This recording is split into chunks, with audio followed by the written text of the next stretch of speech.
Sa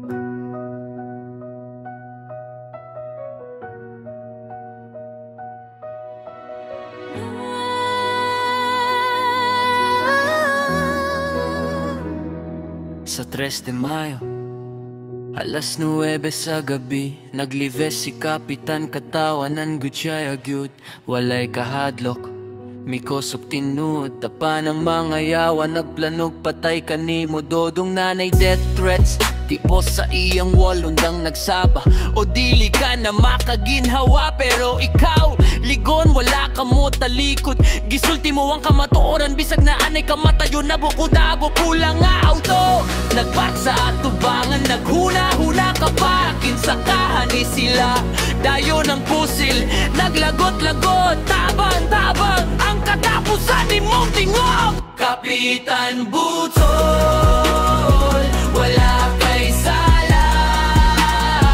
Ang mga hater ni mo, gusto ka nila patay. Naapan ang imong tingog, diligod mamatay. Sa kasing-kasing sandigos, magpapiling ka hangtod kanunay. Dodong-dodong, dili ka na mo malipat. Ang imong dugo na ngayo hastisya, ayaw kahadlok kapitan. Samtang naglirik ka, nakita sa kamera ang kalibutan, nakasaksi ang tinuhod na expose na. Karon nagisi ang mga buwang-buwang, naghuna-huna nga tapos na ang imong away. Wala sila kahibalo, dodong mas kusog ka karon, kayang imong kamatayon maunay simento sa revolusyon. Ang 3 de Mayo naggudrot karon, ang masa nagmata, ang away ipadayon.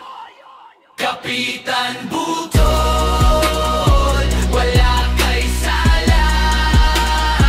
Ang mga hater ni mo, tanan sila mahadlok na. Kayang imong dugo na himo ng sigaw sa masa. Dili na mo undangan, dodong ipadayon ang gubat.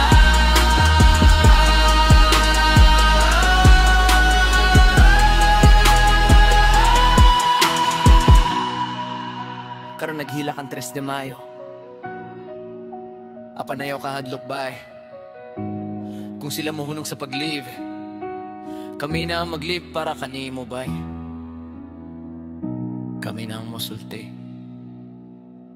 kami na ang mo